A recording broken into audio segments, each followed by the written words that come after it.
Hello， 我是那个大叔，很高兴又来到我的游戏频道。今天继续带来全军破敌战锤3的对战影片。看到这个大炮就知道，闪电炮鼠人，没错，这次我依旧是使用鼠人，带着这个可怕的闪电炮来啦。那我们这次总共是带了4队的闪电炮，势必要把对方给轰烂。先暂停一下，因为不然的话，我怕等一下介绍太慢，结果对方的单位被打烂。那我们这边看一下我方单位，基本上都是4族战属跟他的长毛兵，4族战属跟4族战属长毛兵混搭，然后再带了2队的奴隶属。我方步兵主要就是这一些，都是非常便宜且廉价的单位。那领主还是使用灰先知，带了2种召唤系法术，还有一个这个中毒，让我方近战单位拥有那个毒伤。最后这边有比较跟上次比较不一样的是，带了2队的机枪属普通版本。然后这一队的崩山旧炮精英版本还在，要有一个非常快速且强大的清除对方步兵单位的能力啊。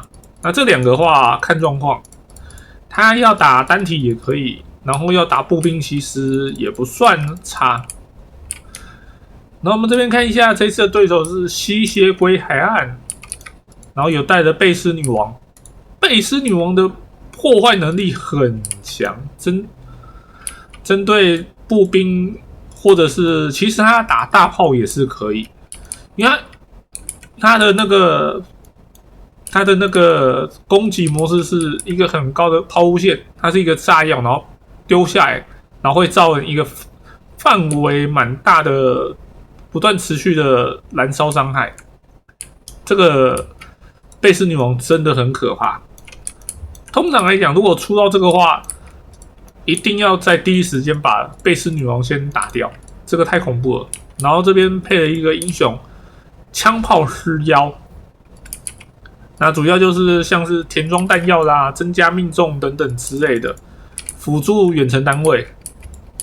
那这边领主我们看一下，塞洛斯翠凶旗，他是一个法师型领主哦。那这边也是带了这个往日亡魂，可以召唤1队侠义骑士，然后还有这个浪潮呼唤，这个是水滴型的范围性法术，然后深海居民可以使用2次，它是召唤腐烂爆猛蟹，这个最后这个是海妖触手，这个是一个漩涡型的攻击法术，它的攻击范围其实我觉得算蛮大的。然后针对如果像鼠人异用而上的话，在步兵在交战的时候黏住放下去，效果应该会不错。如果有放到的话，好，这边继续看一下，短管剑炮出了2队，这种它的攻击模式就像是加农炮一样，一个比较直的直线。那后面这边还有旧炮，旧炮这种都是非常高的抛物线。所以，如果假如说躲在什么小山的后面，其实旧炮是不怕，旧炮是可以跨过小山丘的。它这边就最基本的甲板水手队，那虽然说是双刀，攻击力感觉也是勉勉强强可以啊，但是它的护甲还有它的血量，其实感觉都不是很健康，都是加点用。这种甲板水手队都是吸血鬼海岸比较便宜的单位。然后这边就是火枪手啦，然后看一下它的射程是145，然后带破甲伤害，这个就蛮实用的。不过它的移动速度比较慢，所以如果有骑兵要粘上的话，最好是越早反应越好。那这边也是甲板水手队，这边是斧枪，斧枪就相当于长戟兵，所以主要就是用来打大型单位。这边有看到它有针对大型单位有加成，而且不过它没有那个，它没有办法像其他一样有那个反冲锋，它没办法去抵御冲锋。那这边就是这个手炮队，手炮队就是射程比较短，但是威力会更强，用火力换取那个距离啊。然后这边有一队步枪，2队、3队、4队的步枪，这边也是靠人海战术，双方都是靠着那个人海战术来互相压制。那我们看一下战斗会如何发展吧。我们来进入战斗。那刚开始呢，尽可能的要先攻击贝斯女王。然后我们这边放慢速度看一下，贝斯女王的攻击就是这个样子，会造成一个范围蛮大的地方会造成火焰，然后持续伤害。通常来讲的话，部队只要不小心跨过去，这样烧过去，这一队就差不多没了，差不多这一队就蒸发掉了。这是贝斯女王很可怕的地方。所以如果看到对方有出贝斯女王，要非常快的把贝斯女王给清除掉。那我们这边是用炮兵啊，然后贝斯女王大炮打掉了。贝斯女王大炮只要打掉的话，基本上威胁就减少非常多，而且贝斯女王本身又是一个很贵单位。那我们这边再来就开始点对方的旧炮了。因为旧炮是非常可怕的反步兵，所以旧炮要想办法毁掉。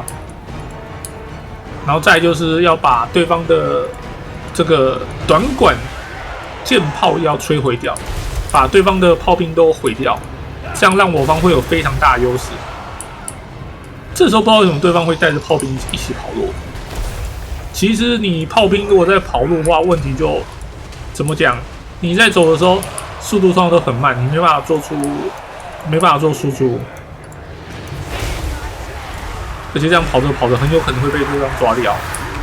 这队旧炮应该也差不多，剩一个模组，剩一个炮架。其实你看到这个炮组人员其实被轰炸，其实还好。好，对方这边放了一个法术哦，是召唤了一队诅咒侠义骑士。那召唤这个就是对方的那个骑兵单位，而且防弹爆猛器也召唤出来哦。这样子我方的步兵单位会很难过。然后侠义骑士往前冲哦，目标应该是我方这些大炮，还是机枪兵呢？没有，看他位置应该是要，看来是要抓大炮。那我这边看看能不能来不得及召唤出来啊？有召唤出来，可以粘到对方，有抓到对方的那个侠义骑士。不过召唤，不过因为是剑盾版本，剑盾版本没有反大，所以其实打他并不算有利哦。但是我的目的只是要尽可能的拖住对方而已。这个就是召唤型的优势，你可以突然在某个地方冒出一队单位。然后让对方来不及去处理。对方侠义骑士也是这样子啊。如果侠义骑士如果那个我没有发现的话，我方大炮可能就会被拆完了。好，不过打着打着，对方的侠义骑士会慢慢消失，因为召唤物都会慢慢随着时间而劣化，所以只要拖过那个时间就好了。好，我们看一下这边。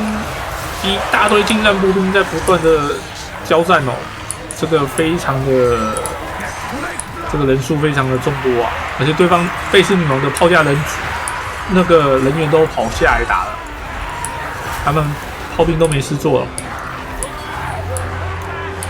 基本上这边就是一大堆近战在互殴，那就是要看双方谁优势比较大，看对方哪边撑的比较久。像这一队手炮，这种单位就要想办法先处理掉，这种是非常强大输出单位。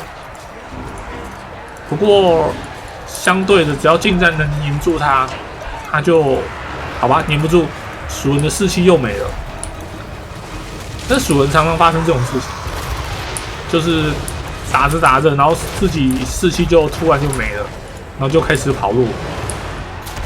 玩蜀人就要习惯这一点，然后之后他们要重新回线。然后我们看一下他手炮队还在这边，哦，他的士气感觉撑不住哦，撑不住就会燃烧起来哦。好，只要看到士气撑不住在燃烧的话，我们基本上就可以不用理他了。他们这些不死族跟我们这种不一样，不死族最怕就是士气没有，士气没有，他们都会开始燃烧。像这些就已经开始准备要燃烧了，所以针对不死族，其实可以也有那种专门那种烧那个的玩法，烧对方的士气的玩法。好，对方后面其实只要撑不住，很快就全部烧完。这不死族后面残局很容易发生的事情。不死族像可能例如说领主没了，英雄没了。一些比较重要单位被打完，他们的士气很快就会瓦解掉。只要玩不死族，很容易遇到这个问题。那蜀人就是刚刚有看到嘛，打着打着，突然自己就跑走了。蜀人最麻烦的问题就是他们的士气太低，哪怕是回线过，其实士气也不会很高。他们会常常这样一次两次这样反复在战场这样反复拉扯，然后你要反复去操作。那刚开始，贝斯女王其实她没有射很多包，可是她的击杀数就可以到这么多，这个非常可怕。这个贝斯女王如果让她多活一点时间哦，这个战局可能就会不一样。通常来讲，看到贝斯女王一定要想办法第一时间点掉。不过，因为第一时间的话，通常都是用炮兵的玩法，当然也是有一些防刺的方法。那之后如果有机会的话，再尝试看看。好，那以上就是今天的影片内容啊。如果喜欢的影片，帮我点个赞，并且分享出去。我是那个大叔，我们下次再见，拜拜。